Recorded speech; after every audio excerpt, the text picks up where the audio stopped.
Hello student. अब इस video में क्लास 10th केमिस्ट्री का first chapter chemical reaction and equation का नेक्स्ट टॉपिक पढ़ेंगे।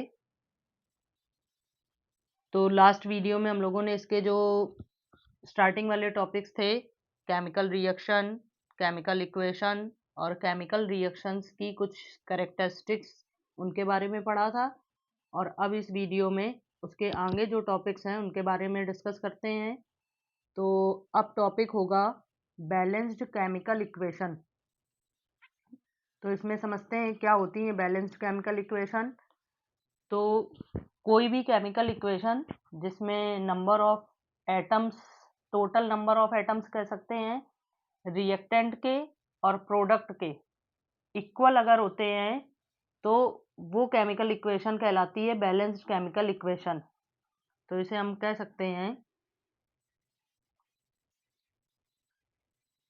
Balanced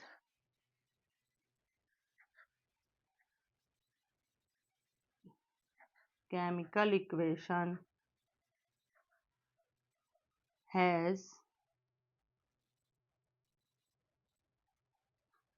equal total number of atoms in reactant and product।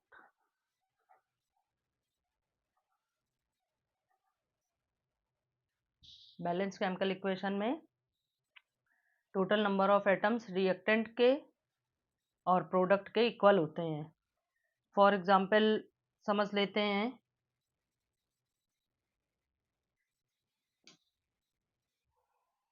जैसे कि जिंक सल्फेट कॉपर से रिएक्ट करेगा तो बनाएगा कॉपर सल्फेट प्लस जिंक। इसकी केमिकल रिएक्शन यहाँ पर नहीं लिखी है, बट एग्जाम्पल जब बताया जाएगा तो सबसे पहले उसकी केमिकल रिएक्शन लिखनी होगी, उसके बाद उसका सिंबॉलिक रिप्रेजेंटेशन या उसकी केमिकल इक्वेशन लिखी जाती है। यही सही तरीका होता है। यहाँ पर डायरेक्ट जो है केमिकल इक्वेशन लिख दी है। इसमें रिएक्शन में बस यही लिखा जाएगा कि जब when zinc sulphate react with copper two form copper sulphate and zinc. तो यहाँ पर अगर देखें तो चेक करते हैं इसको। यहाँ पर जिंक 1 है, सल्फर 1 है, ऑक्सीजन 4 हो गया, कॉपर 1। प्रोडक्ट में देख लेंगे, कॉपर 1, सल्फर 1, ऑक्सीजन 4 और जिंक भी 1 है। तो यहाँ पर चेक करने पर जो टोटल नंबर ऑफ एटम्स हैं वो रिएक्टेंट में और प्रोडक्ट में इक्वल है। तो ये जो है एक बैलेंस्ड केमिकल इक्वेशन का एग्जाम्पल हो जाएगा। और अब इसी में आगे समझ लेंगे unbalanced chemical equation. Unbalanced chemical equation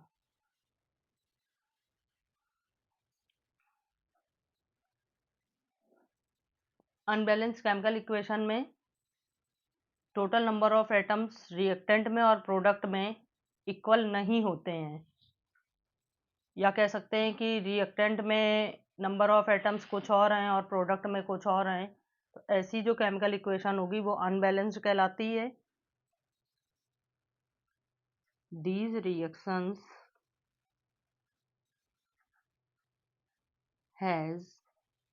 have unequal total number of atoms in reactants and product।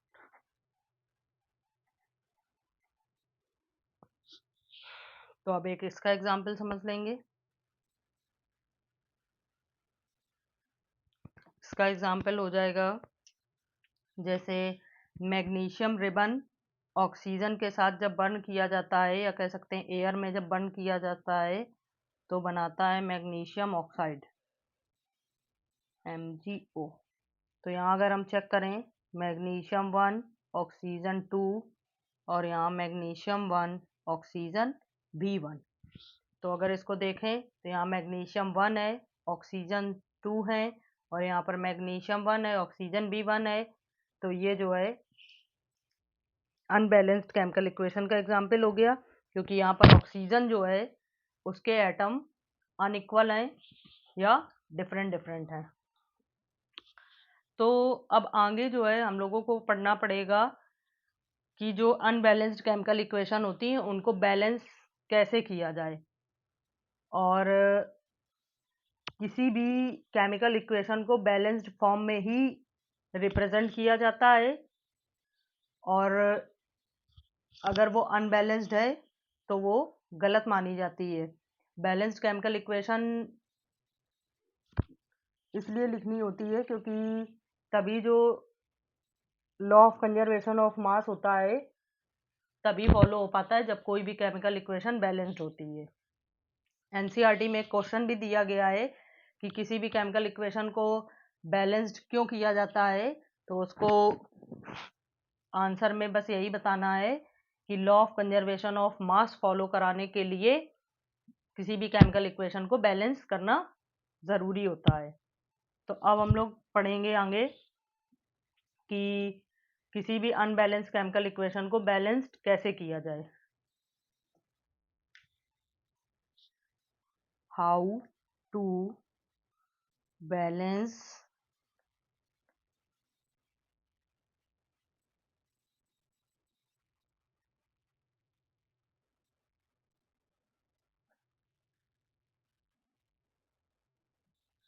Balance कैसे करते हैं। तो इसमें सबसे पहले बैलेंस करने के लिए जो मेथड है उस मेथड का नाम याद रखना होता है। मेथड यहाँ पर यूज होता है हिट एंड ट्रायल मेथड। इस मेथड में क्या होता है, एक एक स्टेप में केमिकल इक्वेशन के जो नंबर ऑफ एटम्स होते हैं उनको एक एक स्टेप में पहले हम चेक करते हैं। जो भी कम ज़्यादा होते हैं उनको एक एक स्टेप में बढ़ाते जाते हैं, और जो नंबर ऑफ एटम्स होते हैं उन्हें इक्वल किया जाता है। तो जो स्टेप वाइज ये प्रोसेस होता है वो कहलाता है hit and trial method.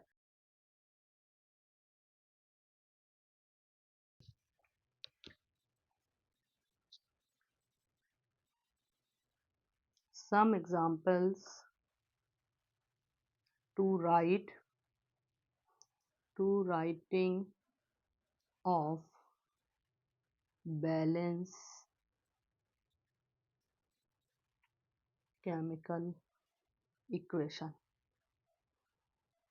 Chemical equation balance chemical equation को लिखने के जो कुछ एग्जांपल्स हैं उनके बारे में समझ लेंगे।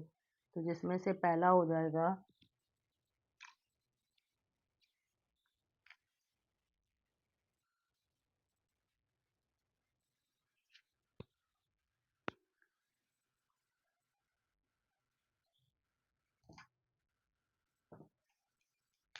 when hydrogen gas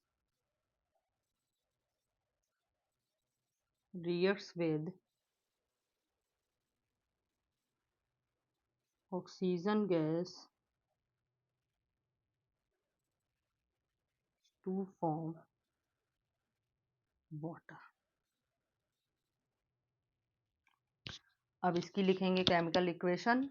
तो हाइड्रोजन गैस हो जाएगी H2, ऑक्सीजन गैस हो जाएगी O2 और वाटर का फॉर्मूला होता है H2O। अब इसको हम बैलेंस कैसे करते हैं वो समझ लेंगे। तो यहाँ पर हाइड्रोजन के 2 एटम है, ऑक्सीजन के 2 एटम है। यहाँ पर हाइड्रोजन के 2 एटम है बट ऑक्सीजन का एक ही एटम है। तो अगर देखा जाए तो यहाँ पर ऑक्सीजन जो है वो अनबैलेंस्ड है। तो इसको बैलेंस करने के लिए क्या करेंगे, सबसे पहले देखेंगे रिएक्टेंट में ऑक्सीजन जो है वो ज़्यादा है और प्रोडक्ट में कम है। तो जितनी भी डिजिट में कम है उतनी ही डिजिट से इसमें मल्टीप्लाई करते हैं जो भी सब्सटेंस होता है उसमें। तो इसको हम ऐसे लिखेंगे H2 plus O2 change to H2O। और ऑक्सीजन यहाँ पर 2 करने के लिए क्या करना होगा, यहाँ पर 2 का मल्टीप्लाई करना होगा। और जब इस 2 का मल्टीप्लाई किया जाता है तो यहाँ ये 2 जो है इस पूरे सब्सटेंस में मल्टीप्लाई होता है। मीन्स यहाँ पर हाइड्रोजन जो हो जाएगा वो 2 2 4 होगा और ऑक्सीजन हो जाएगा 2। अब चेक करेंगे इसको, यहाँ हाइड्रोजन 2 हो गए, ऑक्सीजन 2 हो गए, हाइड्रोजन यहाँ पर हो गया 4 और ऑक्सीजन हो गया 2। अब ऐसा करने से 2 का मल्टीप्लाई करने से हाइड्रोजन अनबैलेंस्ड हो रहा है, तो उसको बैलेंस करने के लिए हम अगले स्टेप में क्या करेंगे, हाइड्रोजन में 2 का और मल्टीप्लाई कर लेंगे और ये हो जाएगा 2H2O। और अब अगर चेक करके देखेंगे तो यहाँ 2 2 4 हाइड्रोजन, ये 2 ऑक्सीजन, ये 2 2 4 हाइड्रोजन और ये 2 ऑक्सीजन। अब जो है नंबर ऑफ एटम्स हाइड्रोजन और ऑक्सीजन के रिएक्टेंट और प्रोडक्ट में सेम है, तो ये हो गई एक बैलेंस्ड केमिकल इक्वेशन। ऐसे इसके और भी एग्जाम्पल हैं, यहाँ पर 2-3 एग्जाम्पल आपको समझाए जाएंगे। दूसरा एग्जाम्पल है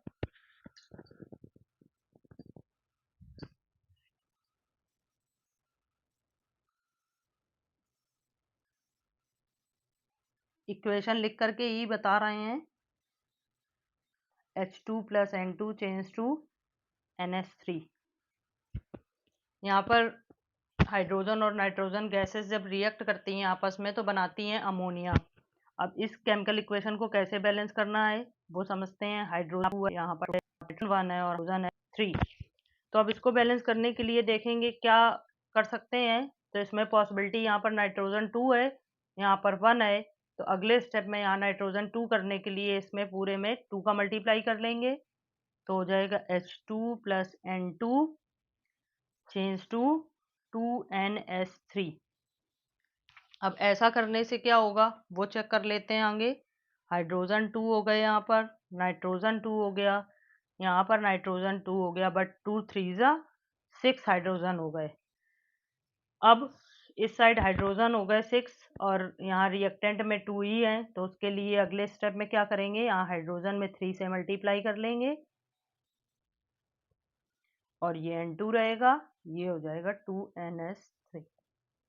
अब चेक करेंगे तो ये हो जाएगा 3 2 6, ये 2 और ये 2 और ये 6, तो ये भी एक बैलेंस्ड केमिकल इक्वेशन हो गई। इस तरह से ये एक एक स्टेप में जो बैलेंसिंग की जाती है यही कहलाता है हिट एंड ट्रायल मेथड, और इनको डायरेक्ट भी बैलेंस किया जाता है।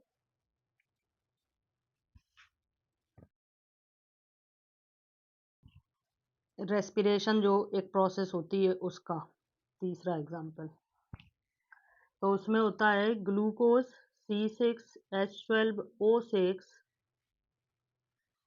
जब ऑक्सीजन के साथ रिएक्ट होकर के हमारी बॉडी में जाती है तो बनाती है कार्बन डाइऑक्साइड और वाटर और एनर्जी। अब यहाँ एनर्जी का कोई यूज़ नहीं होगा बैलेंसिंग में, तो उसको छोड़ देंगे। अब इसकी बैलेंसिंग करने के लिए हम लोग समझ लेंगे, सबसे पहले चेक कर लेंगे कार्बन 6 है, हाइड्रोजन 12 है, ऑक्सीजन यहाँ पर 6 और यहाँ पर 2। यहाँ कार्बन है 1, ऑक्सीजन 2, हाइड्रोजन 2 और ऑक्सीजन 1 है।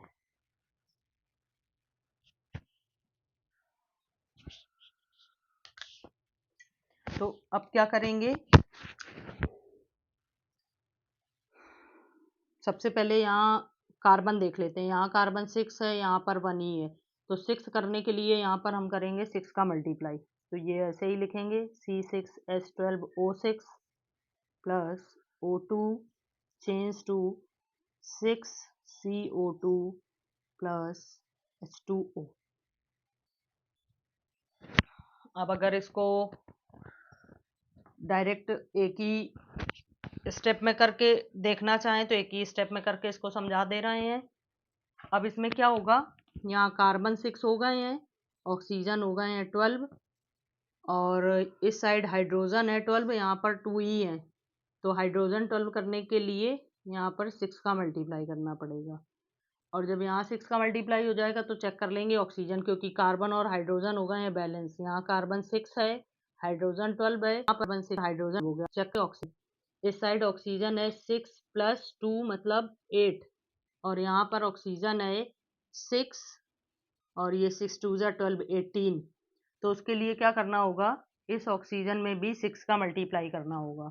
अब अगर इसको चेक करेंगे एक बार, कार्बन 6, हाइड्रोजन 12, ऑक्सीजन 6, और यहाँ पर 6 2 12 मतलब टोटल ऑक्सीजन इस साइड है 18, और इस साइड भी चेक कर लेते हैं। कार्बन 6 हो गए, ये 12 हो गया, ये 12 हो गया, और ऑक्सीजन इधर हो गए 6, तो 6 + 12 ऑक्सीजन इधर भी 18 हो गए, हाइड्रोजन 12 है और कार्बन 6 है।